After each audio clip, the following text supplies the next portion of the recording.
பாஜக வந்து திமுக வர்சஸ் பாஜகவா வந்து மாற்ற முயற்சிக்கிறார் அமித்ஷா அப்படின்னு.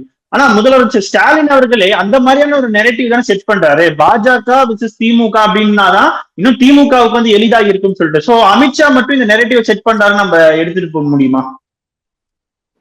இல்லையா, இப்ப பாஜக அதாவது அதிமுகவினுடைய வளர்ச்சியாலோ வீழ்ச்சியால பாதிக்கப்படுவது தமிழ்நாடு, பாதிக்கப்படுவது திமுக. ஏன்னா நீ அதிமுக திமுக மாறி மாறி ஆட்சிக்கு வருவது என்பது ஒரு ஒரு நாட்டில் இரண்டு அரசியல் கட்சிகளுக்குள் நடக்கிற ஒரு யுத்தம், அதாவது அரசியல் யுத்தம் சொல்லலாம்.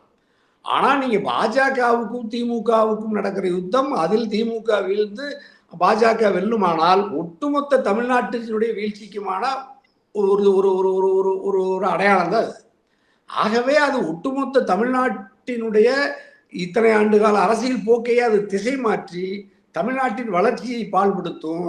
தமிழ்நாட்டினுடைய அரசியல் கலாச்சாரம் என்பது சாதி மதங்களுக்கு அப்பாற்பட்டது. அப்படி சாதி மதங்களுக்கு அப்பாற்பட்ட பகுத்தறிவு மண், அரசியலில் அறிவு வெளிச்சம் பெற்ற ஒரே மாநிலம் இந்தியாவிலேயே தமிழ்நாடு தான், உலகத்திலேயே தமிழ்நாடு தான். ஏன்னா நீங்க இங்க வந்து இறையின் பெயரால இங்க எந்த அரசு கிடையாது.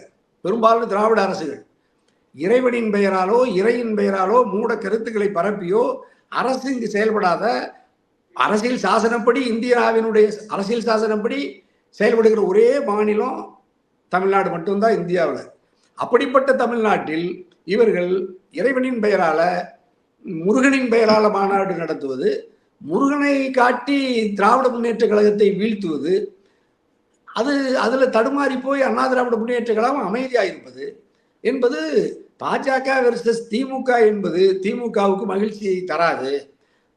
அதிமுகவினிடம் வீழ்வது திமுகவுக்கு ஒன்றும் பிழை இல்லை. அது வந்து சகோதர யுத்தத்துல அல்லது சகோதர போட்டியில ஒரு முறை அண்ணன் வெற்றி வரலாம், தம்பி வெற்றி வரலாம். ஆனால் பாஜகவிடம் வீழ்வது என்பது ஒரு அந்நியனிடம், ஒரு வடநாட்டு இந்தி கட்சியிடம், தன்னுடைய கோட்பாட்டுக்கு நேர் எதிரானவரிடம் வீழ்வது.